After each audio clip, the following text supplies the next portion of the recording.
Hello everyone, welcome back to my channel. मेरे channel पे जो कोई भी नए आ रहे हैं प्लीज़ सब्सक्राइब कर दीजिए। वीडियो को लाइक और कमेंट करके ज़रूर बताना कि आज की स्टोरी आप लोग को कैसी लगी।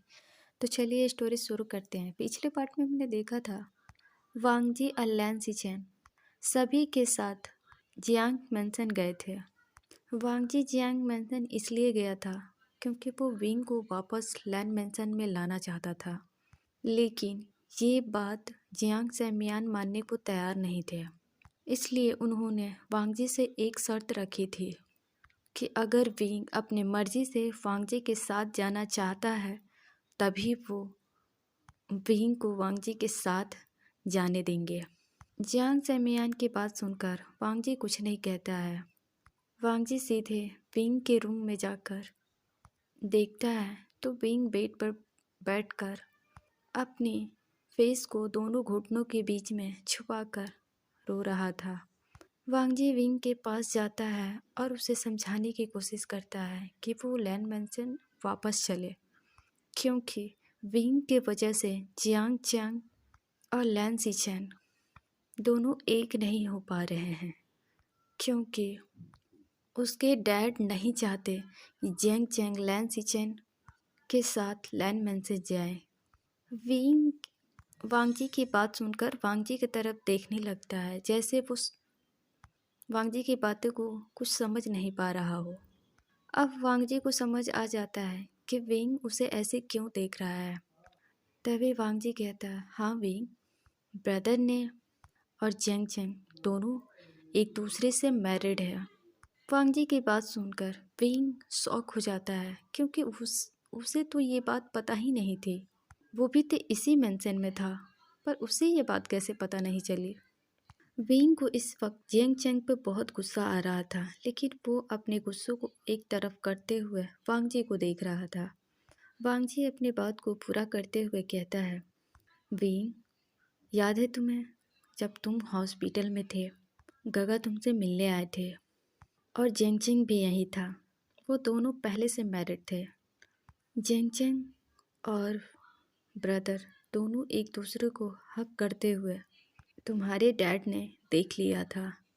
उन्हें शक था कि जियांग चैंग कहीं ब्रदर से प्यार तो नहीं करता है, और उनका सच यकीन में बदल गया तब जब उन्होंने ब्रदर और जियांग चैंग पर नज़र रखने को कहा, और इस बहाने उनको सारी बात पता चल चुकी थी कि ब्रदर और जियांग चैंग दोनों एक दूसरे से मैरिड है। इसलिए उन्होंने गुस्से में तुम्हें और जियांग चैंग को लेकर मेंशन आए थे। तब से जियांग चैंग बाहर नहीं जा रहा था, क्योंकि जियांग सैमियान ने साफ साफ जियांग चैंग को बाहर जाने से मना कर दिया था, और लैन सिचेन से तो बिल्कुल मिलने से मना किया था। ये बात ब्रदर को बर्दाश्त नहीं हुई और जियांग सैमियान के बीच और ब्रदर के बीच बहस हुई, क्योंकि उनके बीच जो भी हुआ था, चाहे जैसे भी मैरिड हुई, लेकिन फिर भी ब्रदर जियांग चैंग के रिस्पॉन्सिबिलिटी लेना चाहते थे। इसलिए उन्होंने जियांग चैंग को ले जाने की बात कही, लेकिन तुम्हारे डैड मानने से इनकार कर दिया। विंग, अगर तुम हमारे साथ यहाँ से चलोगे तब भी जियांग चैंग शायद हमारे साथ जा सकता है। इस तरह जियांग चैंग का प्यार उसे मिल जाएगा और मुझे मेरा प्यार। विंग, तुम अपने गुस्से में ब्रदर और जियांग चैंग की लव स्टोरी क्यों ख़राब कर रहे हो? तुम मुझसे गुस्सा हो ना, तो तुम अपना गुस्सा मुझ पे उतारो। बेचारे इन दोनों की क्यों डिस्टर्ब कर रहे हो? वांगजी की बात सुनकर विंग बस एक टक वांगजी की बातें सुन रहा था। उसे जियांग चैंग पे बहुत गुस्सा आ रहा था कि उसने आखिर विंग से क्यों ये बात छुपाई कि वो लैन सिचेन से मैरिड है।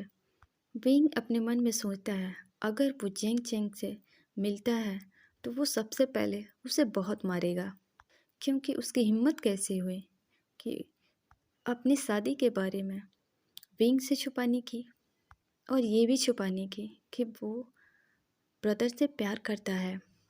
तभी वांगजी फिर से कहता है, विंग, अभी तुम अपने बारे में मत सोचो, अभी सिर्फ तुम्हें जेंगचिंग के बारे में सोचना है, जो ब्रदर से बहुत प्यार करता है।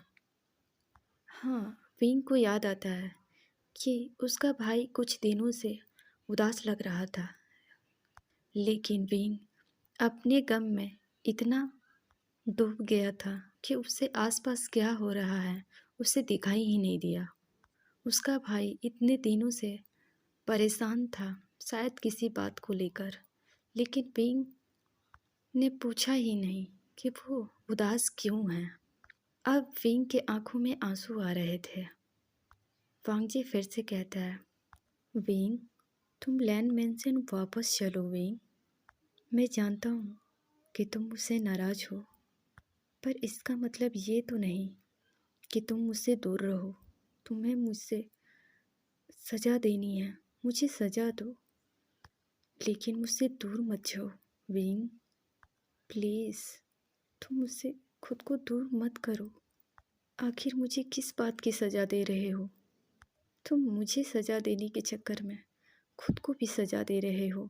मैं जानता हूँ कि तुम मेरे बगैर नहीं रह सकते, फिर भी तुम मुझसे खुद दूर जा रहे हो विंग। मैं तुम्हारी दूरी बर्दाश्त नहीं कर पा रहा हूँ। मैं हमारे बीच की दूरियों को कम नहीं कर पा रहा हूँ। प्लीज़ विंग, वापस चलो मेरे साथ हमारे घर। विंग की अब आंखों से लगातार आंसू बह रहे थे। वो वांगजी को हक कर रोने लगता है। विंग को इस तरह रोते हुए देखकर वांगजी के दिल में एक दर्द की लहर उड़ जाती है, क्योंकि वो विंग को इस तरह रोते हुए नहीं देखना चाहता था। वो कभी नहीं चाहता था कि विंग इस तरह रोए।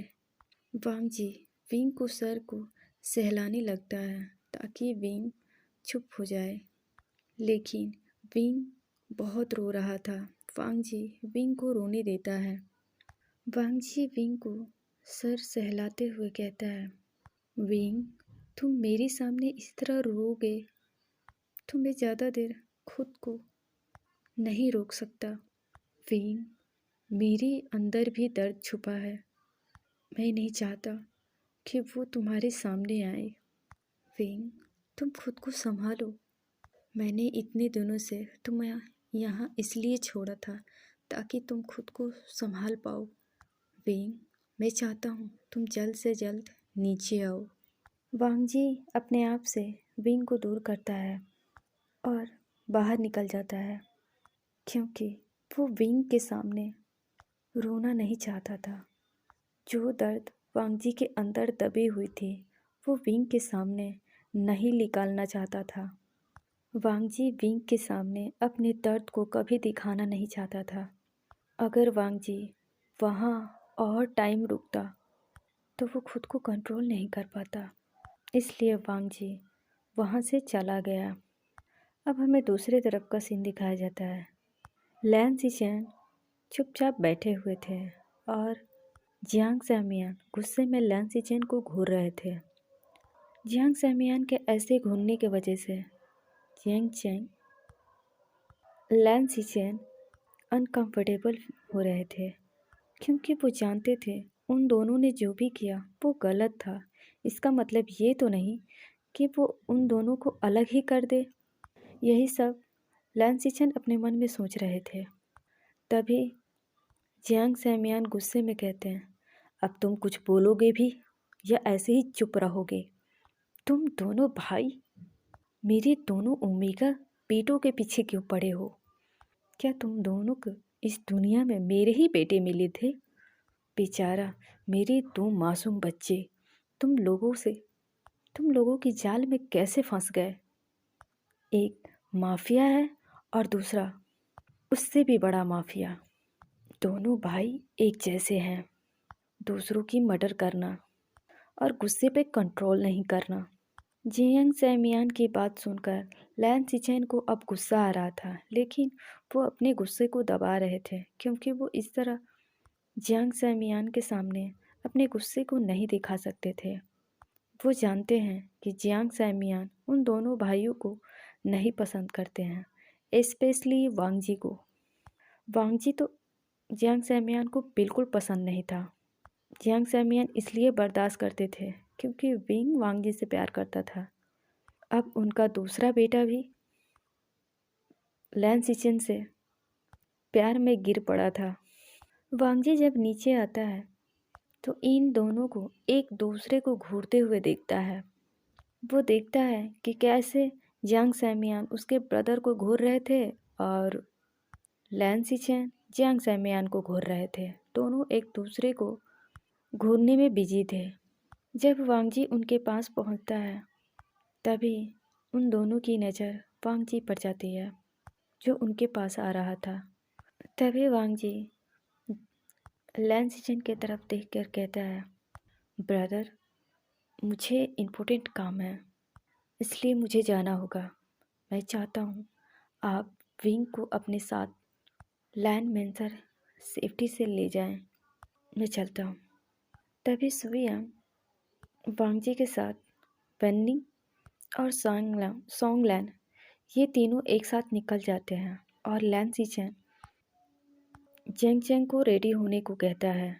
तभी जेंग चेंग कंफ्यूज होकर लैन सिचेन को देख रहा था और अपने डैड को भी देख रहा था। तभी लैन सिचेन कहते हैं, क्या तुम यहीं रहना चाहते हो? तुम्हें मेरे साथ नहीं जाना? तभी जियांग सैमियान कहते हैं, वो तुम्हारे साथ कहीं नहीं जाएगा। मैं इस शादी को नहीं मानता। मैंने कहा ना, वो तुम्हारे साथ नहीं जाएगा। क्या तुम दोनों भाई बहरे हो? तुम दोनों को एक ही बात बार बार क्यों कहना पड़ता है? तुम दोनों मेरे ओमेगा बेटों से दूर रहो। ये बोलकर जियांग सैमियान वहाँ से चले जाते हैं। तभी मैडम यू सभी के लिए कॉफ़ी लाती है तो वो देखती है वहाँ कोई नहीं था सिवाय लैन सिचेन के। फिर भी वो कुछ नहीं बोलती। लैन सिचेन के सामने कॉफ़ी को आगे बढ़ा देती है। लैन सिचेन कुछ नहीं बोलते हैं। वो कॉफ़ी लेकर पीने लगते हैं। मैडम यू लैन सिचेन को देख रही थी और मन में सोचती है, कितना अजीब है ना। अगर तुम आज हमारे बीच होती तो तुम्हें बहुत प्राउड फील होता खुद पे। तुम चाहती थी ना कि तुम्हारे बेटे मेरे दोनों बेटों से मैरिड हो जाए।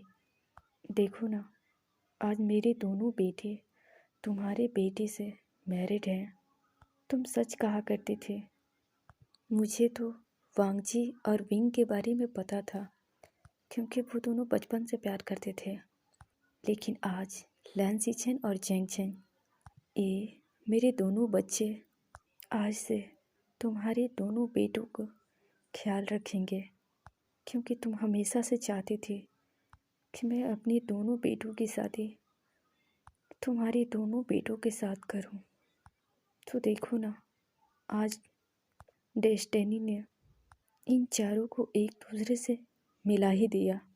ये सोचकर मैडम यू मन ही मन में स्माइल करती है क्योंकि वो बहुत खुश थी कि उनके दोनों बेटे अपनी अपनी पार्टनर चुन चुके थे। तभी मैडम यू कॉफ़ी पीने के बाद वो जियांग सैमियान से बात करने के लिए उनके पास जाती है तो देखती है बहुत गुस्से में जियांग सैमियान बैठकर अपने फ़ोन पे किसी से बातें कर रहे थे। तभी मैडम यू जियांग सैमियान के पास जाती है और उनके कंधे पे हाथ रखती है। जियांग सैमियान ने अपने फ़ोन को साइड कर दिया और मैडम यू को देखने लगे। जियांग सैमियान मैडम यू से कहते हैं, तुम मुझे ऐसे क्यों देख रहे हो? तो मैडम यूँ हंसते हुए कहती है, क्या हुआ, आपको जिस बात की डर थी आज वही हो रहा है ना। आप हमेशा से इस बात से डरते थे कि कहीं दूसरा बेटा भी लैंड फैमिली में ना जाए। देखिए ना, वही हुआ। तो जियांग सैमियान मैडम यू को देखकर कहते हैं, क्या तुम मुझे चिढ़ा रही हो? तो मैडम यूँ हंसते हुए कहती है, हस्बैंड, मैं आपको भला क्यों चिढ़ाऊँगी? आप तो मेरे हस्बैंड हो ना। देखो तो गुस्से में कैसे गुब्बारों की तरह दिख रहे हो। मैडम यू की बात सुनकर जियांग सैमियान के फेस पर स्माइल आ जाती है। तभी मैडम यू सीरियस होकर कहती है, मुझे लगता है कि विंग को वांगजी के पास आपको जाने देना चाहिए। आपने इतनी कोशिश की वांगजी को विंग से रोकने की। आप हमेशा से वांगजी को विंग से मिलने से रोकते रहे, पर देखिए ना, इसमें तड़प कौन रहा है? जितना वांगजी तड़प रहा है उतना ही हमारा बेटा भी तो तड़प रहा है ना। प्लीज़ सैमयान, खुद को संभालिए और हमारे दोनों बच्चों को जाने दीजिए। जियांग सैमयान कुछ नहीं कहते हैं, वो बस चुप थे। मैडम लोग को बहुत समझाने के बाद जियांग सैमयान चुप हो जाते हैं और वहाँ से चले जाते हैं। अब हमें कुछ घंटों की बात का सीन दिखाया जाता है। सभी लोग लिविंग एरिया में बैठे थे, तभी विंग अपना बैग लिए नीचे आता है। विंग के हाथ में बैग देखकर जियांग सैमयान शॉक हो गए, क्योंकि उन्हें लगा नहीं था कि विंग यहाँ से जाने की बात कहेगा। विंग जियांग चैंग की तरफ देख कर कहता है, क्या तुम्हें नहीं चलना? तो जियांग चैंग कहता है, विंग तुम कहाँ जा रहे हो? तो विंग कहता है, सिर्फ मैं नहीं, तुम भी जा रहे हो। क्या तुम्हें गगा के पास नहीं जाना? तभी जियांग सैमयान विंग के पास आते हैं और विंग को देखकर कहते हैं, विंग तुम वहाँ नहीं जाओगे? तो विंग अपने डैड की तरफ देखकर कहता है, डैड मुझे जाना होगा, मैं कब तक यहाँ रहूँगा? वैसे भी मैं मैरिड हूँ और मुझे यहाँ नहीं, वांगजी के साथ होना चाहिए। हमारे बीच जो भी हुआ उसमें वांगजी का तो कोई गलती नहीं था। फिर भी मैं अपने गुस्से में वांगजी को दर्द दे रहा था, जबकि मुझे पता है वांगजी मेरे बगैर नहीं रह सकता। फिर भी मैं अपना गुस्सा वांगजी पे उतार रहा था। जैसे ही जियांग सैमयान आगे कुछ कहने वाले होते हैं, तभी मैडम जियांग सैमयान के हाथ पकड़ लेती है और विंग के सर पे हाथ रख कर कहती है, विंग क्या तुम लैंड मैंशन वापस जाना चाहते हो? तो विंग अपना सर हाँ में हिलाता है। तो मैडम भी स्माइल करते हुए कहती है, ओके, तुम्हारा जो भी फैसला होगा हमें मंजूर है। तभी विंग जियांग चैंग की तरफ देखता है और कहता है, और तुम मेरा मुंह क्या देख रहे हो? जाओ जाकर अपना सामान लाओ, और हाँ, थोड़ा ये अपना हुलिया को ठीक कर लो और अच्छे से तैयार होकर नीचे आना, क्योंकि तुम पहली बार लैंड मैंशन जा रहे हो। तभी जियांग चैंग विंग को देखते हुए कहता है, पर मैं तो पहले कई बार गया था ना, ये मेरा पहली बार नहीं है। तभी विंग चिढ़ते हुए कहता है, वो तब की बात थी, तब तुम सिचिन गा की ओमेगा नहीं थे, अब तुम सिचिन गा की ओमेगा हो। सिचिन वहीं काउच पर बैठकर विंग की बातें सुन रहे थे। उनके फेस पे स्माइल आ जाती है। वो बस विंग की बात सुनकर और जियांग चैंग की बातें सुनकर स्माइल कर रहे थे। वो विंग के पास आते हैं और विंग की तरफ देखते हुए कहते हैं, विंग क्या तुम ठीक हो? तो विंग हाँ में सिर हिलाता है।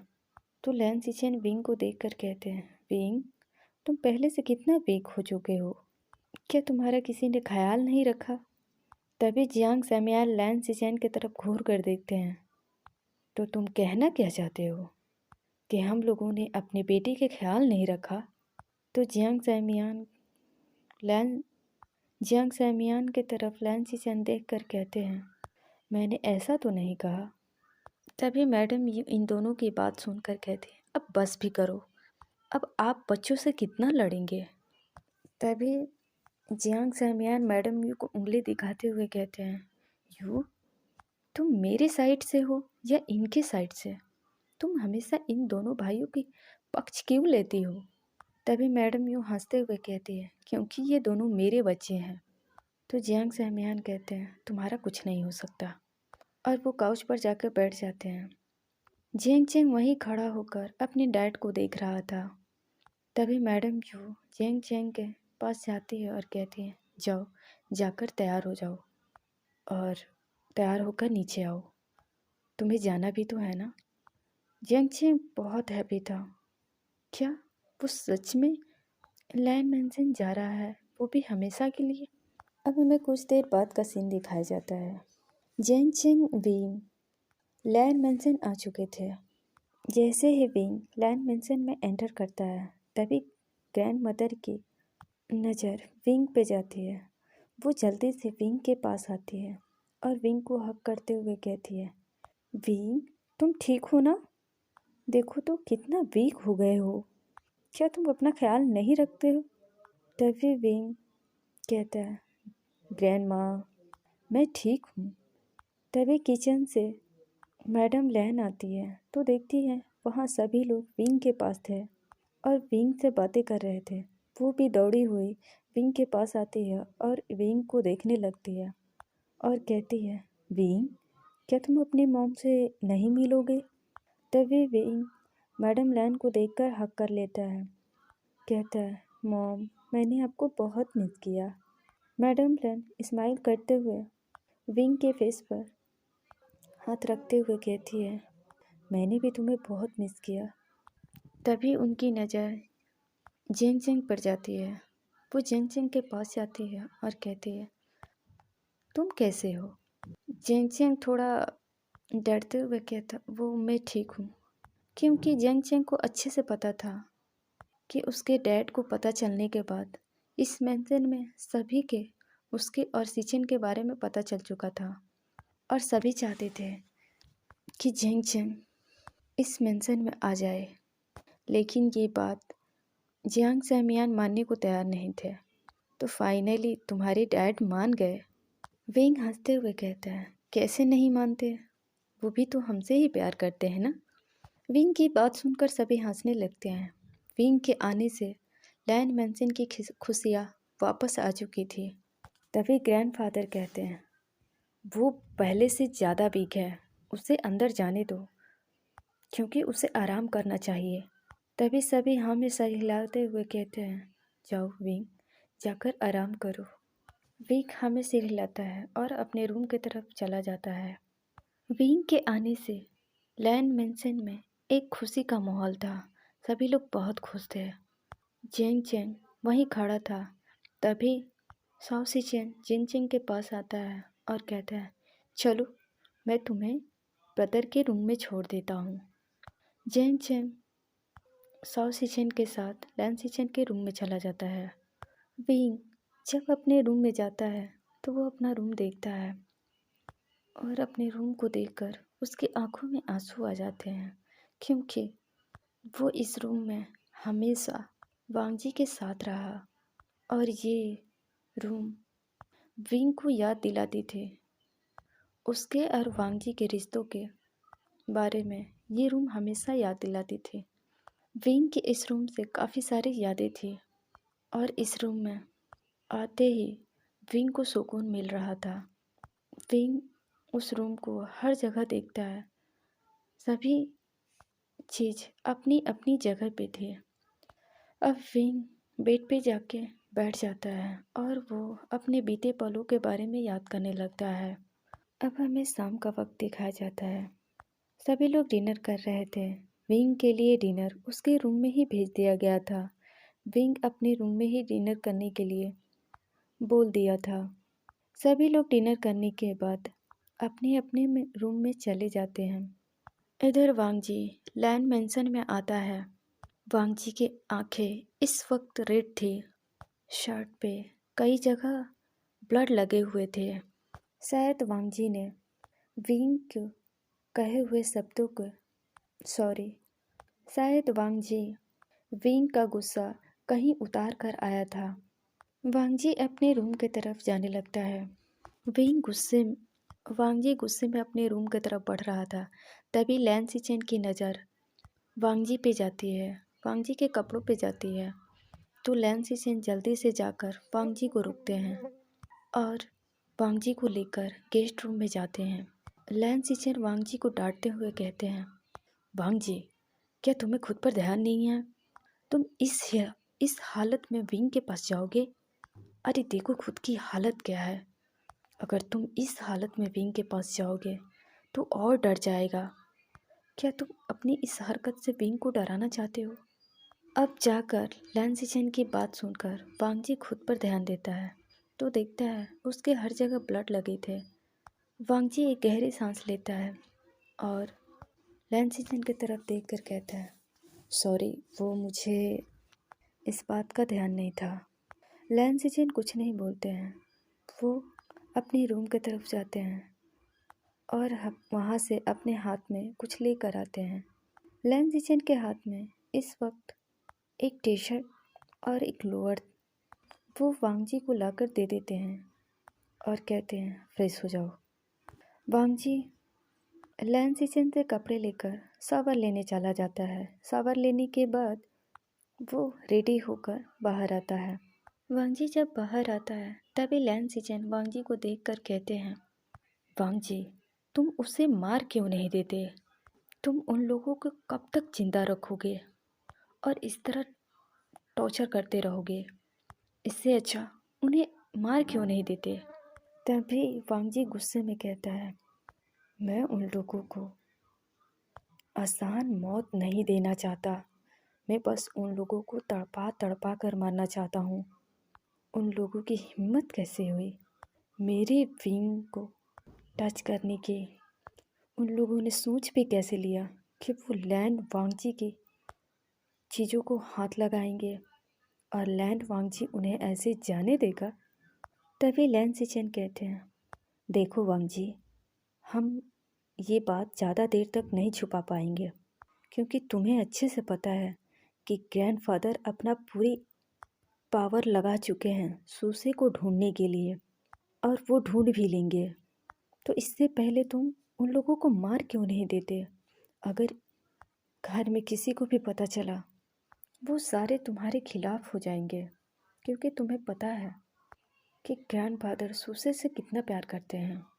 तभी वांगजी कहता है, ब्रदर आप चिंता मत करिए।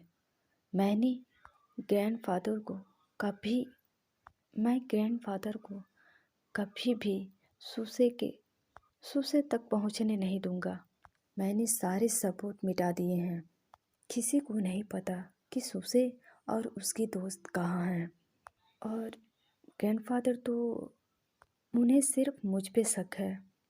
तभी लैन सिचेन कहते हैं, वांगजी एक बार फिर से सोच लो, क्या तुम सही कर रहे हो? तभी वांगजी कहता है, मैं उस सूसी की लाइफ हेल बना दूंगा। मैं उसे ऐसे ही नहीं जाने दूंगा। ब्रदर जरा उसे भी तो पता चले कि जो मेरी विंग की तरफ आंख उठाकर देखता है तो मैं उसकी क्या हाल करता हूँ। पर उसने तो मेरे विंग को अपनी गंदी नज़रों से देखने की कोशिश की है, तो मैं उसे ऐसे ही नहीं छोड़ सकता। भले ही सूसे लैन फैमिली का सदस्य था, लेकिन इन दोनों भाइयों की नज़रों में सूसे के लिए कोई सॉफ्टनेस नहीं था, क्योंकि वांगजी और लैन सिचेन को अच्छे से पता था कि सूसे कैसा इंसान था। वो एक ऐसा इंसान था, उसे इस दुनिया में जीने का कोई हक नहीं था। उस सूसे की वजह से उनकी मदर उनके साथ नहीं है।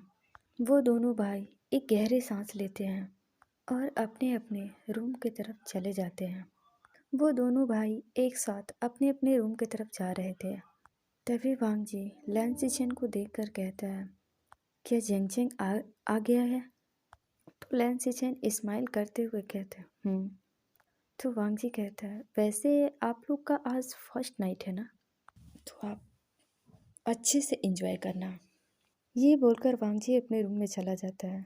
लैन सिचेन वो तो अपने ब्रदर की बात सुनकर शॉक थे। क्या उनका ये ब्रदर क्या बोल रहा है?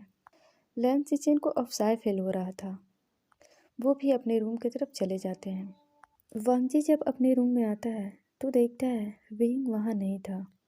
वांगजी बालकनी में देखता है तो उसे पता चल गया था कि शायद विंग बालकनी में है। वांगजी जैसे ही बालकनी की तरफ जाता है तो देखता है बालकनी का डोर लॉक था। वांगजी बालकनी के डोर पे नॉक करता है, लेकिन विंग डोर ओपन नहीं करता है। विंग बस वहीं काउच पर बैठकर आसमान को देख रहा था। वांगजी काफ़ी देर से डोर को नॉक कर रहा था, पर विंग उस डोर को ओपन नहीं कर रहा था। लगभग 1 मिनट हो चुके थे। अब वांगजी को डर लग रहा था। वांगजी अब गुस्से में एक जोर का मुक्का उस कांच पे मारता है जिससे वो कांच टूट जाता है। विंग जैसे ही कांच टूटने की आवाज़ सुनता है तभी वो विंग डर से अपने आप को खुद में समेट लेता है। जैसे ही ये विंग को फील हुआ कि अब डोर ओपन हो चुकी है तो विंग डरते हुए अपने आप को और खुद में समेट रहा था। वांगजी जब अंदर आता है तो देखता है विंग काउच पर बैठा है। वांगजी विंग के पास जाकर खड़ा हो जाता है। वांगजी गुस्से में विंग को जबरदस्ती खड़ा करता है।